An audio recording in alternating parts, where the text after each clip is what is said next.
Welcome, everybody, to CSR Talent Group's Corporate Leaders Impact Podcast. Today, we have with us Alexandra Uribe, who is a sustainability strategist and founder of a boutique consultancy firm called Coral that helps companies identify, implement, and communicate their environmental programs with clarity and integrity. She's got a background in environmental science with degrees from Dartmouth and UC Santa Barbara, and she's been a judge at multiple sustainability and climate competitions, most recently at Innovation Zero in London.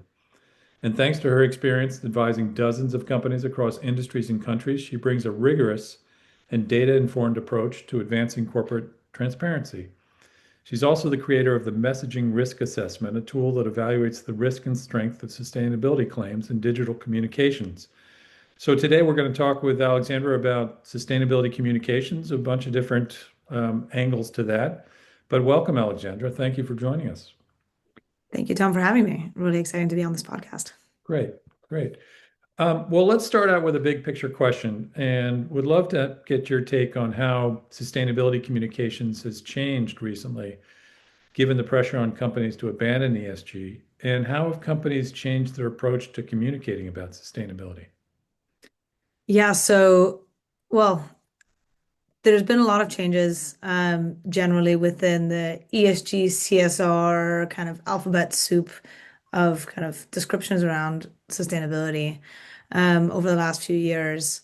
I think something that is important to keep in mind is that the kind of pressures to kind of abandon this topic a little bit have been more in the US. The rest of the world, I believe, or from what I see, continues to focus on climate action. It continues to be a top priority. I mean, COP30 is going on right now. So the US has kind of deprioritized it, and that has led to a change in communications for companies based out of the US in some ways. But also important to note that a lot of like global brands don't just sell in the US. They might be based in the US, but they sell globally. So they still have some sort of global pressures, demands from customers, from consumers, to continue on with their climate actions. So it's actually a little bit of I find an interesting time to be watching this communication space because of this kind of global divergence. Hmm.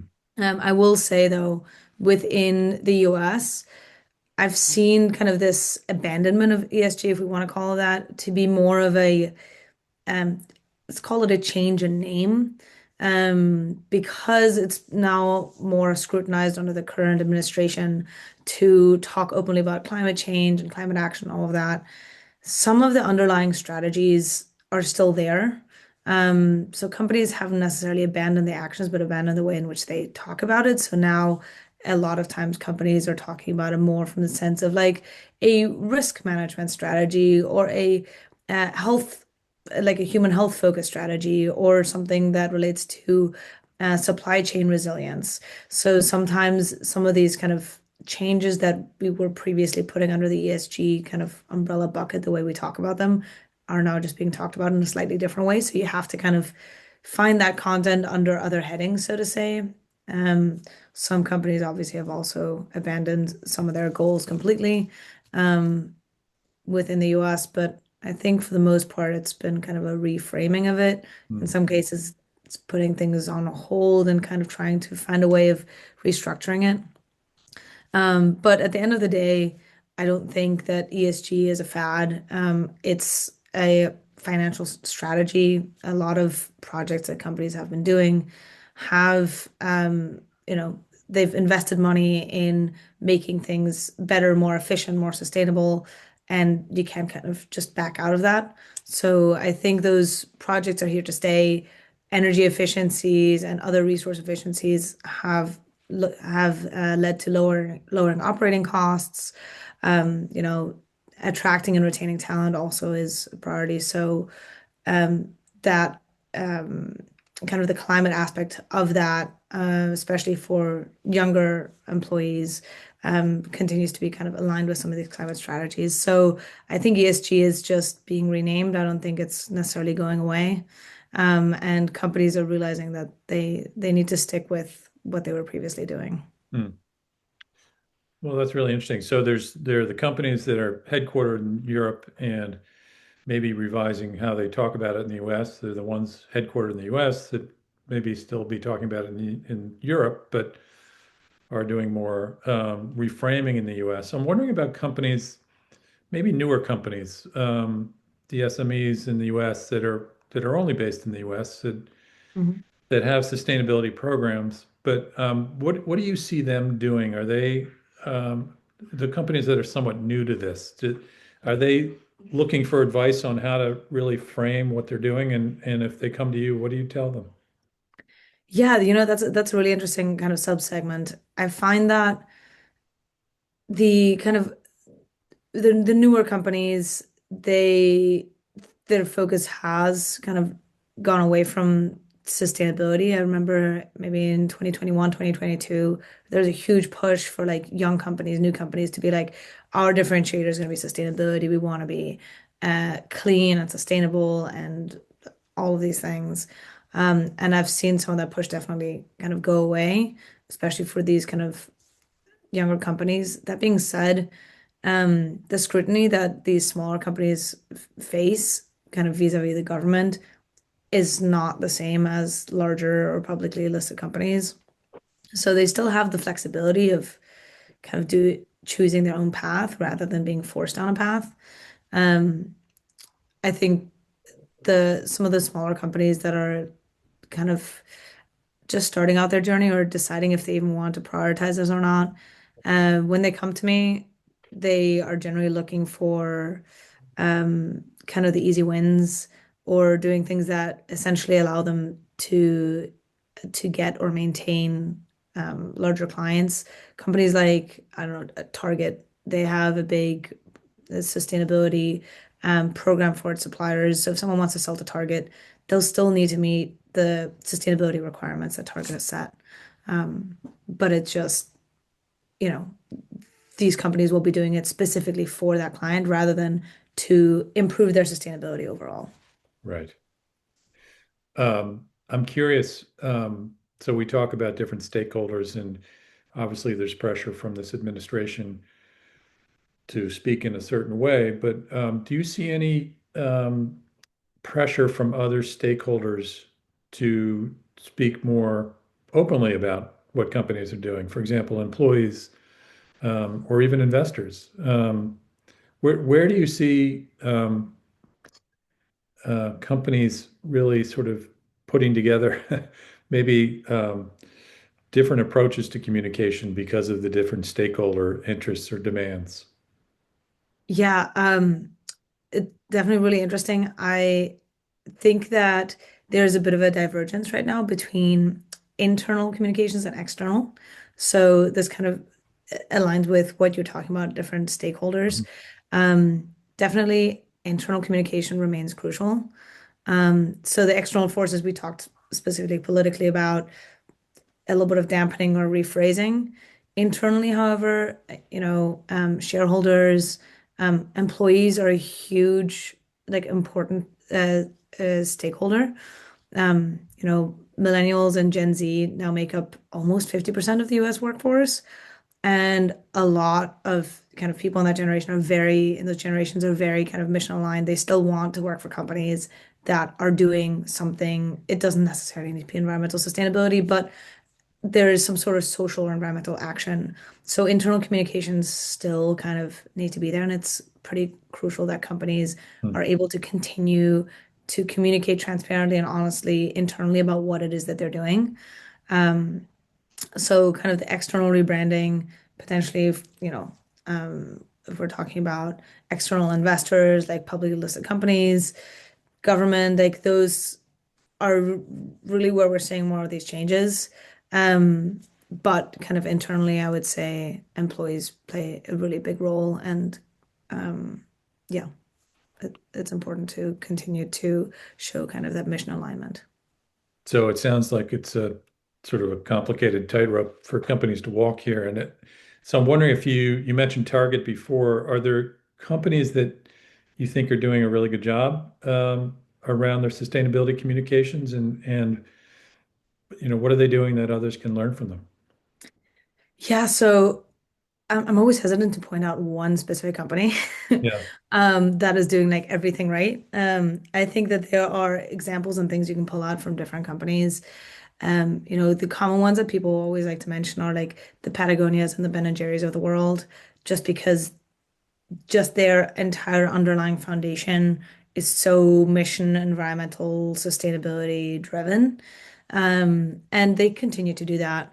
That being said, I think there are a few other companies that have done a good job.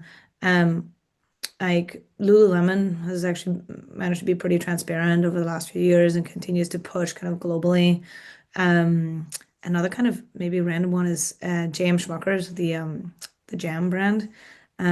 They have not a ton of communication, but what they do have is really clear and really specific, and they have data.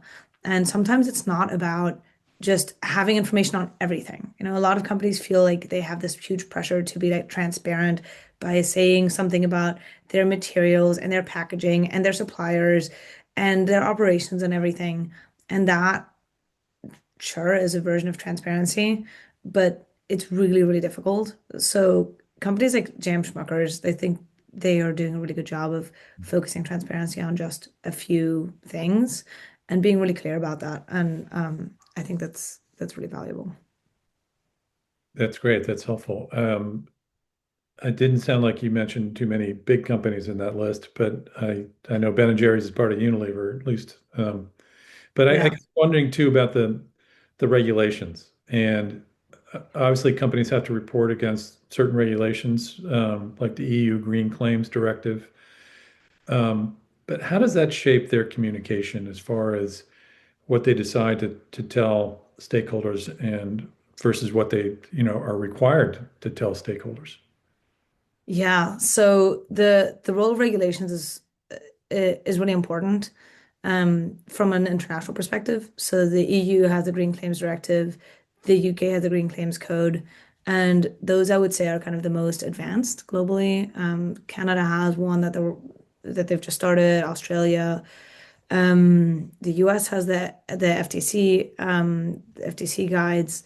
They're not quite as strong, but like I said, the EU and the UK have some pretty comprehensive ones, and they are really starting to crack down. The UK has the ability to fine companies, and really what they are trying to prevent is any like absolute claims that something is like 100% sustainable or this is 100% recyclable or something is carbon neutral. Because these are they're basically impossible to actually be true and they would require a lot of evidence. So things like claiming that a product is recyclable or biodegradable or carbon neutral are just no longer allowed in the EU and the UK. Mhm. Um, there are ways of saying that it is like, partially, biodegradable or recyclable or explaining how it is those things. The other thing is these guides, even though they don't have like a whole list of very specific rules, they do say that basically for different levels of risk, what they call the different levels of risk of claims, there needs to be verifiable proof. So that there needs to be essentially evidence that backs up whatever claim companies are making. Sometimes that proof is really challenging to get. Sometimes it comes in the form of life cycle assessments, which are a little bit complex and not necessarily accessible to every company. And sometimes it comes from just having a lot of detailed information about supply chains, which also is sometimes a challenge to get at. But yeah, the UK can fine companies up to 10% of their global annual revenue Mhm. if they are found to be greenwashing and breaking essentially the rules set forth in the code. So that is, that for global companies, that is so much money. I want to ask about your risk assessment tool in a second, but maybe you could talk about greenwashing um, briefly, because it sounds like there's different types of greenwashing. Maybe the intention in many cases is positive, meaning they're trying to tell the world that they're trying to do something that's sustainable or environmentally friendly, but they go a little too far versus other companies that are frankly really almost maybe not lying is too strong a word, but putting information out there that's really not credible at all. And so, can you just talk about greenwashing for a second and talk about the different sort of levels or layers of greenwashing as you see it? Yeah, yeah, thank you for asking that question. It's really insightful. There are people always think that greenwashing is like this really like malintended like way of like lying to customers, of just straight up just telling a lie and just trying to sell something that is absolutely not true. From what I found, and I did an absurd amount of research on this, is that actually most companies are just overstating their claims. Mhm. That they are basically the people who are writing the claims and writing the content and kind of putting like publishing the information. They are people in marketing and communications in these external facing roles, and they are not experts in sustainability. The people who work in sustainability or have sustainability roles are not necessarily talking to these people in marketing or communications. And that means that there's like this gap that's created by these silos where the person who actually has the information shares something, but these people here don't necessarily know how to translate it and how to share it properly. And that means that a lot of content kind of just gets overstated. Like if someone says this is partially recyclable based on like all these like, specific requirements of like depending on where you're located and like local infrastructure and all of that, some of that gets diluted and then just gets turned into this is recyclable. And that is an overstatement. It is not a complete lie, but it is an overstatement, and that is where most of this greenwashing takes place. Right. So I call that kind of the say-do gap, and that's where I find most of this exists. There are other forms of greenwashing too, where like, there could be like an error in numbers. There's different ways of like not necessarily backing something up enough. Um, the thing that I've actually found to be most common is really vague claims. Mhm. It's almost on the opposite side of overstating. It's kind of like understating and being so vague that it could mean anything. When someone is like, this product is green and sustainable and environmentally friendly, like it's not saying anything. It's not explaining how or what about the product or the company makes it better. Mhm. Um, so those are kind of the kind of the vague part, the overstating. There's the blatant lies, but there's less of that. Yeah. And at the end of the day, most companies um, just do not have the capacity, or do not capacity, right? They just don't have the information to back up their claims because they just don't even know where to start with that. And they have maybe not even thought about it. So that's where most of the greenwashing happens. So is that where your tool comes in? So you've got something called the messaging risk assessment tool. Can you tell us about that, how it works and you know how you decided to create that? Yeah, absolutely. So it came out of the tons of research that I mentioned. I went really deep into a rabbit hole of trying to figure out what are different flags and indicators of transparency or conversely of greenwashing. And basically looked at about 130 different companies, how they're all voluntarily communicating on sustainability through their web content. So very broad, very voluntary, like no regulation about like forcing them to communicate, and looked at every single piece of content. And I found that there were specific words and phrases and types of statistics and numbers that companies generally use to share their sustainability actions and impact. Um, and basically, from all of this, I diluted basically all this research into these key flags and turned that into a methodology that can, which is this program that scans through text, looks for these flags, and then identifies how transparent or kind of what, conversely, what the risk of greenwashing is of that content. So it functions essentially by looking for these. There's probably maybe 2,000 total markers that it's looking for, and it identifies them, looks at the context in which they are found, and then scores them based on, or scores the company based on the presence of those flags, kind of either positive or negative. There's a balance of those. Um, and yeah, so the messaging risk assessment tool looks at comes up with a score for the language, so the actual physical phrasing of the content. Second part, the statistics, so the use of numbers and the relevancy of those numbers. And then thirdly, for all web-related content, it also looks at the accessibility of that content. So where that content is located on the company's website, how you navigate to it, how you navigate through it, and if there's any additional evidence or documents that are linked, and if the images are relevant to the company or not.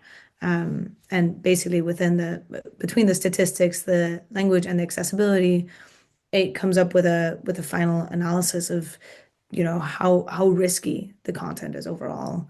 Because you can imagine that, if a company has really high accessibility, but their statistics and language score is low, that means they have a lot of really vague content that is really easy to get to. That puts them at really high risk of greenwashing. Conversely, like a company that scores pretty high in statistics and language, but low in accessibility, they have the opportunity to kind of maybe restructure their website a little bit and share some of this really insightful, transparent content in a way that can lead to kind of building more trust with consumers because they have that information. Maybe it's just a kind of hidden, not structured well. So yeah, there's different ways of scoring those companies. That's so interesting. So in other words, with this tool, you can help them create a roadmap on what they should tackle immediately versus things that, maybe they can do 6 months from now or even a year from now, depending on the risk factor or the opportunity that lies there. Yeah. Yeah, exactly. Yeah. So the output of this tool is the scores and then a series of recommendations. So those recommendations the companies can then implement on their own. They can come back to me. They can come back to another consultant. They can, yeah, just use that to create a roadmap or change the way in which they communicate. Maybe find some of those statistics or create them. So yeah, lots of opportunities there. That's so interesting. Just a few more questions here. And this sort of goes back to the beginning, given where we are with this current situation in the United States. I know it's hard to predict the future, but given what you were saying about Gen Z and millennials, how do you see customer expectations evolving when it comes to sustainability claims and authenticity? Yeah. So one thing that I've found, or well, not personally, what I've read about is that the overall consumer trust in company claims and marketing is at an all-time low. So individuals really have a hard time trusting what companies are saying.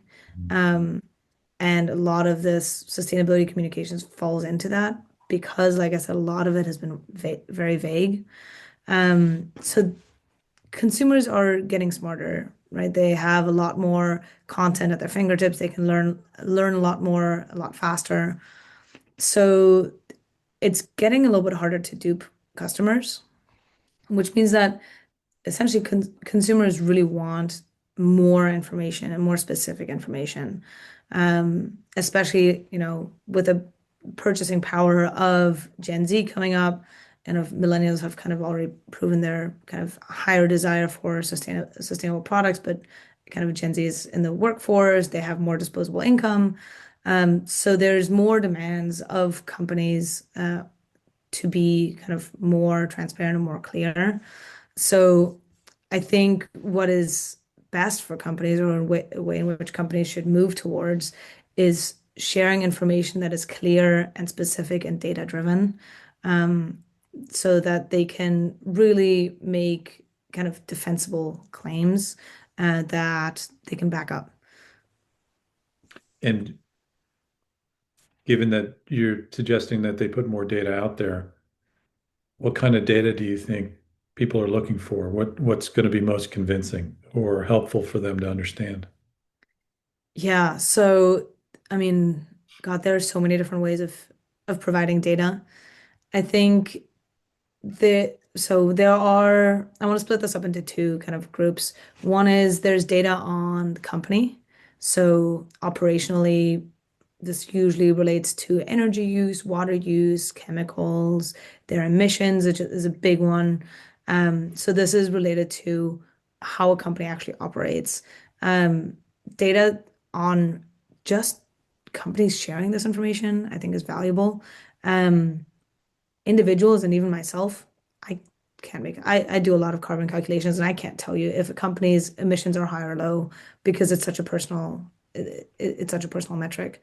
That depends on the company's like size and location and so many other things. But just sharing that indicates that the company has a management system in place to track it. Um, on the other hand, kind of, or in the second category, we have kind of product related data. So this is really for specifically consumer goods companies. Information about what materials a product is made from, where those materials are sourced, where it's manufactured, kind of, if it's food, definitely a lot of information about the handling of animals, what are relevant, pesticides and chemicals, for food as well. So data on kind of essentially what it is that consumers are buying or consuming is is really helpful. But it also doesn't need to be an insane database. It can just be as simple as, our like this fleece, I don't know, could be 60% recycled content, and the recycled content comes from X. The raw materials come from Y, and they are produced together in a factory in Indonesia. So being kind of more specific, sharing information about chemicals. Like I don't know what chemicals makes this fleece polyester white, but coloring in clothes has a big environmental impact too. So just sharing that information, or going kind of linking that back to operations, saying like, well, we treat our wastewaters like in X way and are able to reduce pollutants back out to water by 60%. Just having data to make it such that it's clear what the company is doing rather than just saying we're reducing toxic output into waters. That's not necessarily clear enough, but saying by how much and through what mechanisms, that's what transparency is about.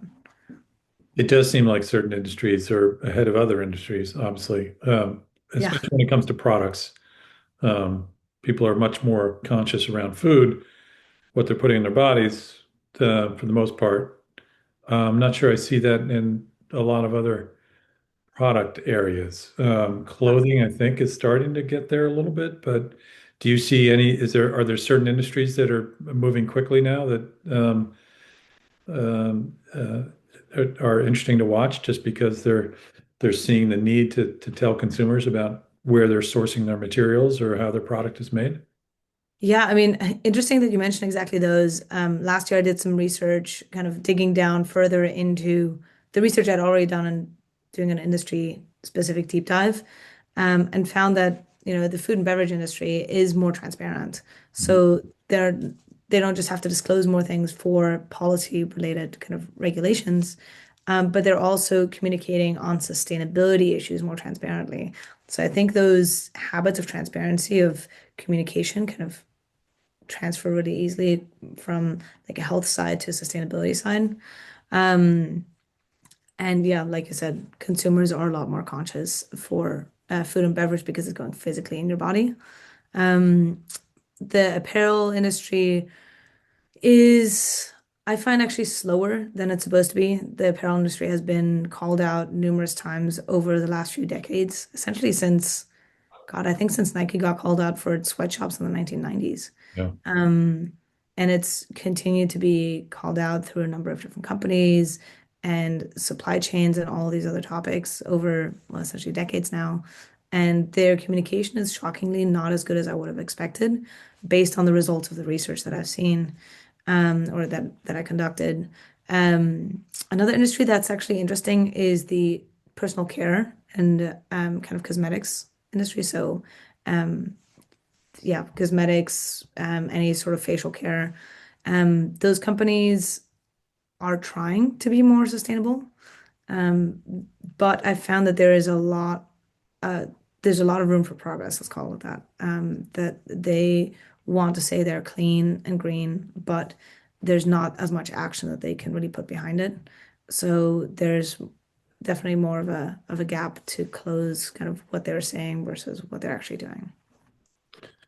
Well, this has been so interesting. Thank you so much for your time. I just ask you for any final thoughts or any recommendations for companies that may be starting out or want some help figuring out what the first steps or next steps should be. Anything you want to say to just to close out the discussion here? Yeah, so actually, I did have a final thought because I didn't say that earlier, and I just remembered. I will follow up on your question in a second.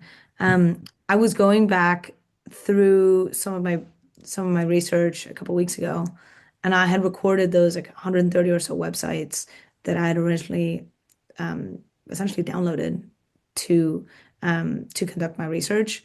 And this is data that I had collected between 2022 and 2023. And a shocking number of those web links for US-based companies are no longer active or their content has significantly changed, um, which does indicate that there is that external communication shift in the US where companies are moving more towards green hushing, which is really a tragedy. In terms of recommendations for uh, kind of companies looking to start kind of their communications journey, the one takeaway I wish everyone understood is that the opposite of greenwashing is not green hushing. It's in fact transparency. Like companies should not be afraid to speak up and talk about what it is that they're doing if they're doing so with clarity and with evidence and with data, because all of that builds trust and consumers or well, companies are in a place where they need to earn consumers' trust back. And transparency is a great way of doing that.